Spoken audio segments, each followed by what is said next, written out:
entered upon a performance which is without example, whose accomplishment will have no imitator.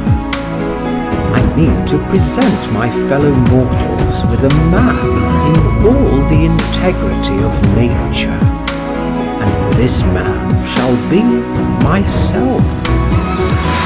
I know my heart and have studied mankind. I am not made like anyone I have been acquainted with, perhaps like no one in existence. If not better, I at least claim originality. And whether nature did wisely in breaking the mould with which she formed me can only be determined after having read this work. Whenever the last trumpet shall sound, I will present myself before the sovereign judge with this book in my hand, and loudly proclaim, thus have I acted, these were my thoughts, such was I. With equal freedom and veracity have I related what was laudable or wicked. I have concealed no crimes, added no virtues, and if I have sometimes introduced superfluous ornament, it was merely to occupy a void occasioned by defect of memory. I may have supposed that certain which I only knew to be probable, but have never asserted as truth a conscious falsehood. Such as I was, I have declared myself, sometimes vile and despicable, at others virtuous, generous and sublime. Even as thou hast read my inmost soul, power eternal, assemble round thy throne an innumerable throng of my fellow mortals. Let them listen to my confessions. Let them blush at my depravity. Let them tremble at my sufferings.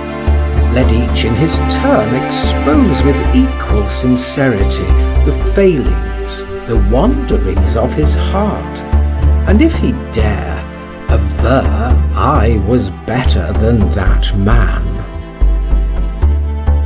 I was born at Geneva in 1712, son of Isaac Rousseau and Suzanne Bernard, citizens.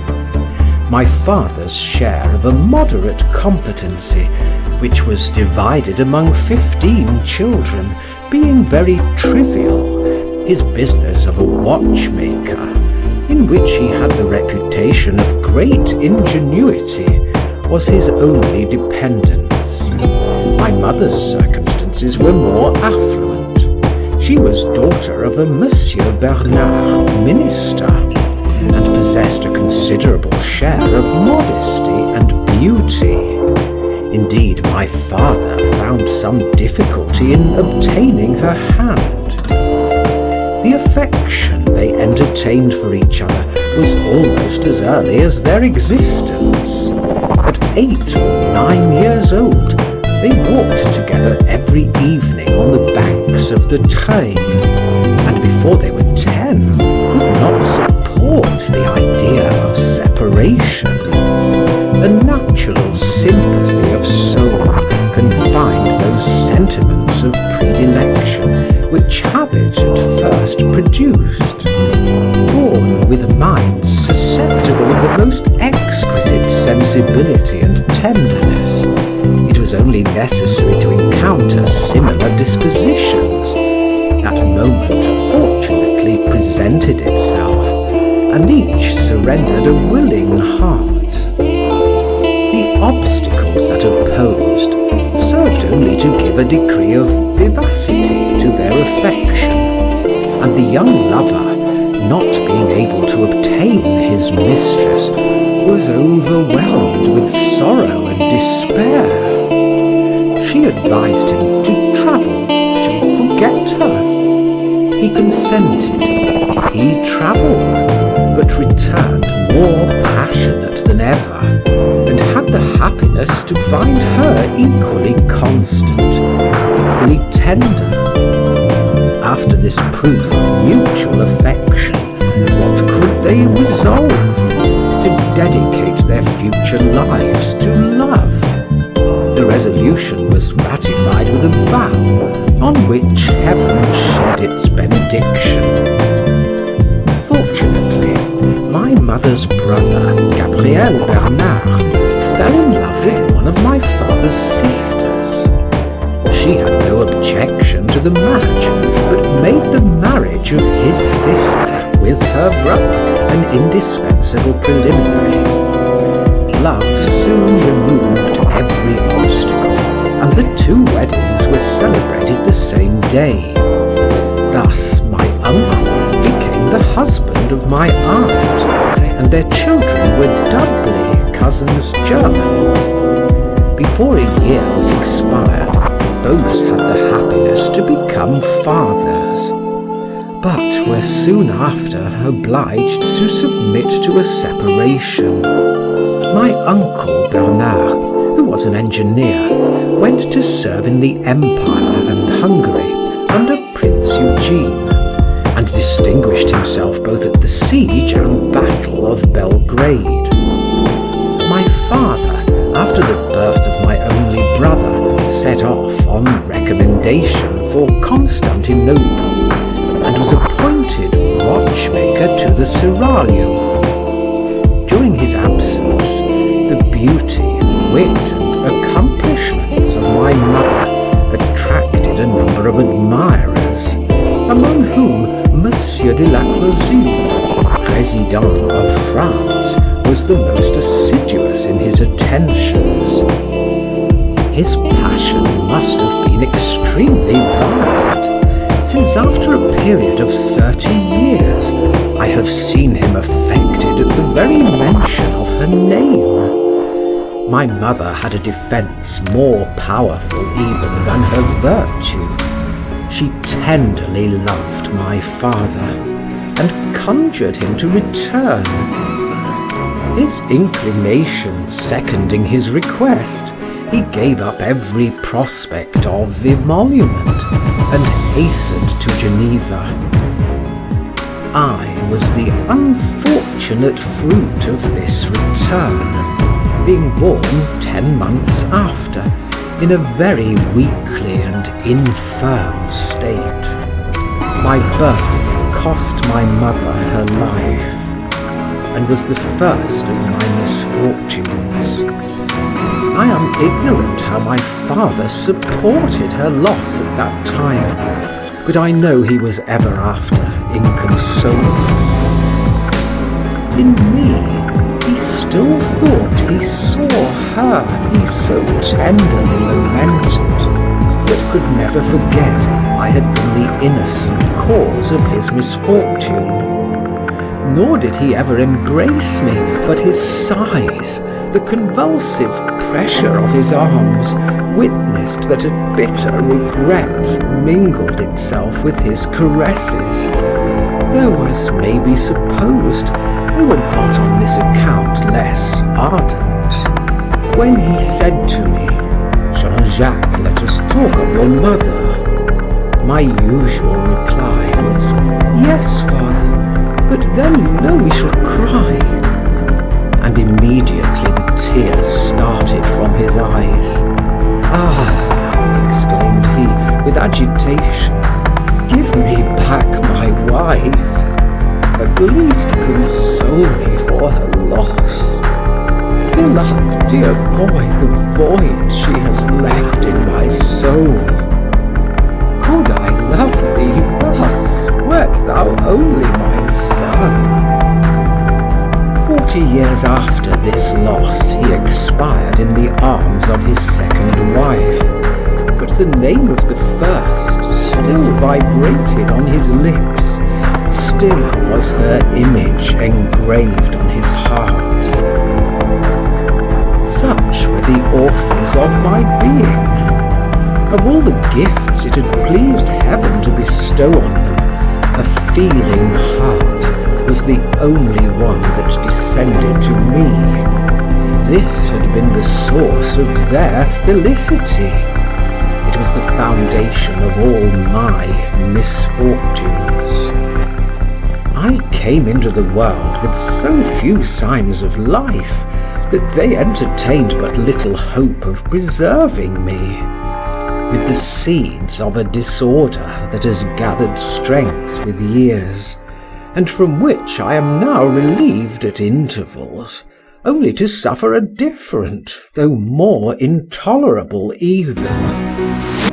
I owed my preservation to one of my father's sisters, an amiable and virtuous girl, who took the most tender care of me.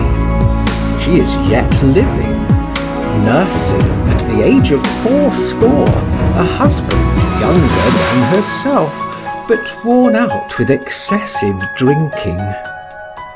Dear aunt, I freely forgive your having preserved my life, and only lament that it is not in my power to bestow on the decline of your days the tender solicitude and care you lavished on the first dawn of mine.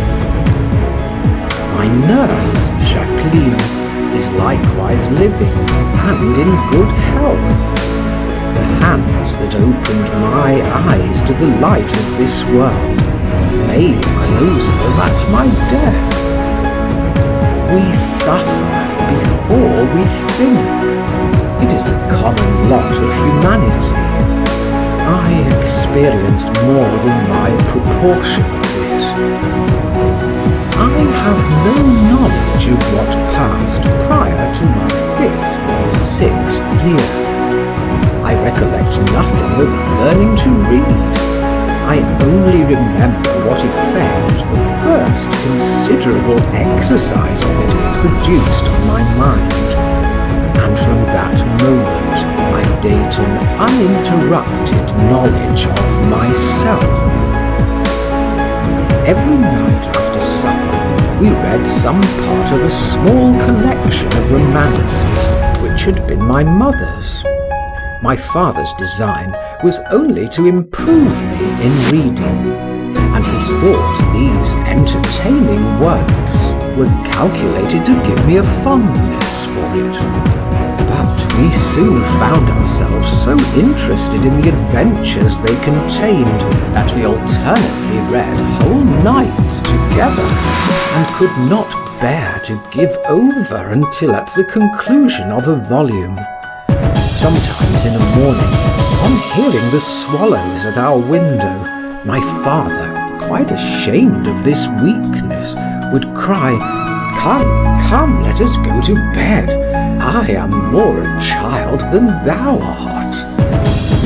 I soon acquired by this dangerous custom not only an extreme facility in reading and comprehending, but for my age a too intimate acquaintance with the passions. An infinity of sensations were familiar to me, without possessing any precise idea of the objects to which they related. I had conceived nothing. I had felt the whole. This confused succession of emotions did not retard the future efforts of my reason, though they added an extravagant, romantic notion of human life, which experience and reflection have never been able to eradicate. My romance reading concluded with the summer of 1719. The following winter was differently employed. My mother's library being quite exhausted, we had recourse to that part of her father's which had devolved to us. Here we happily found some valuable books, which was by no means extraordinary, having been selected by a minister that truly deserved that title, in whom learning, which was the rage of the times, was but a secondary commendation. his taste and good sense being most conspicuous.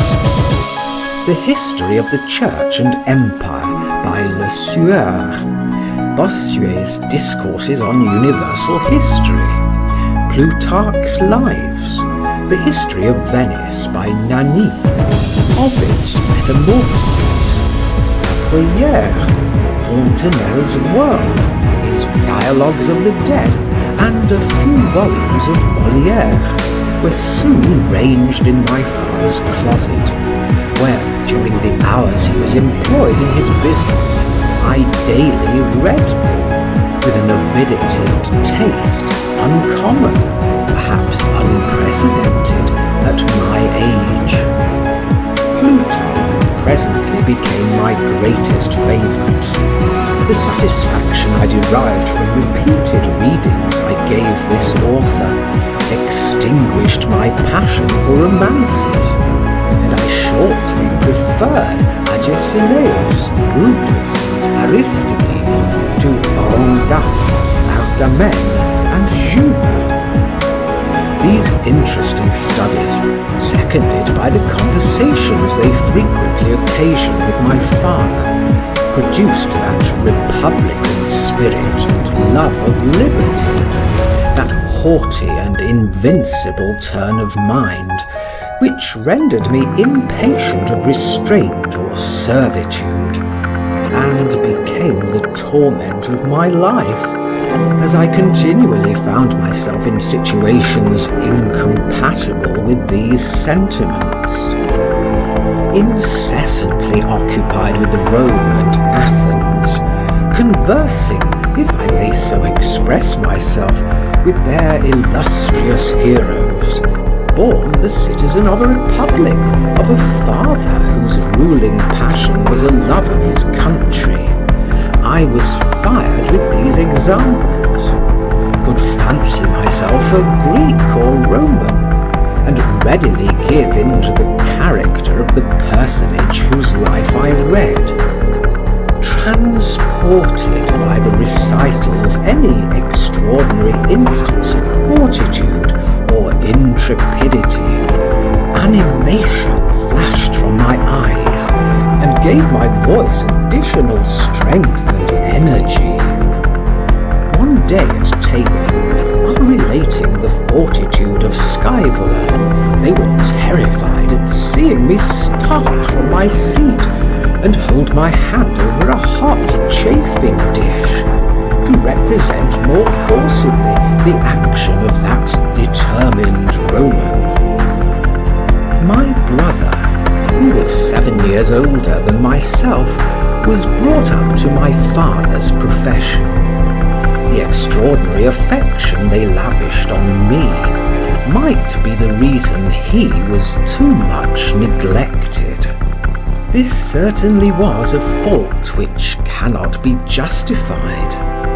His education and morals suffered by this neglect, and he acquired the habits of a libertine before he arrived at an age to be really one. My father tried what effect placing him with a master would produce, but he still persisted in the same ill conduct.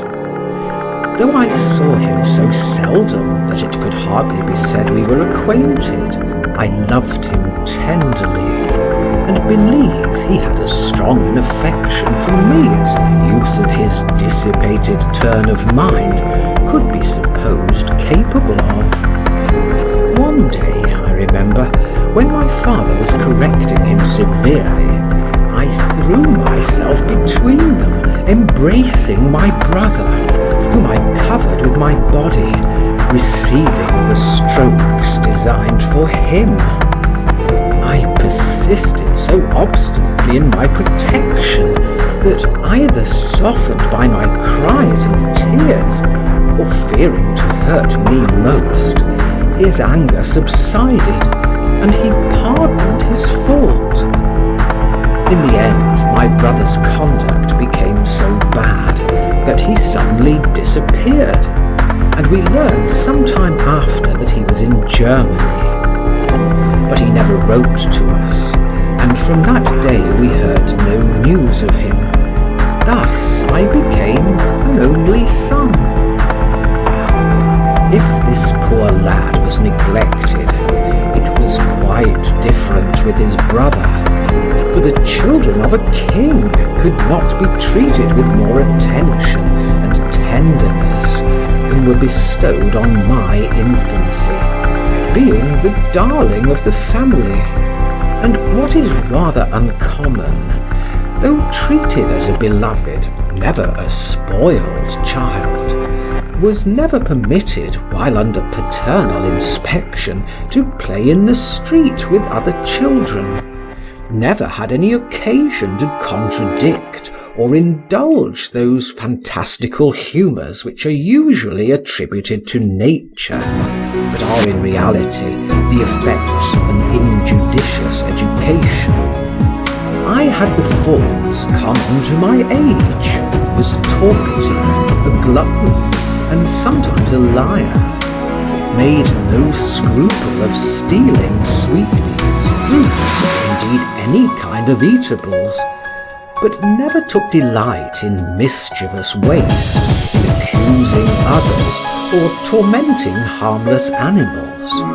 I recollect, indeed, that one day, while Madame Clos, a neighbour of ours, was gone to church, I made water in her kettle. Remembrance even now makes me smile, for Madame Clos, though if you please a good sort of creature, was one of the most tedious, grumbling old women I ever knew. Thus have I given a brief but faithful history of my childish transgressions.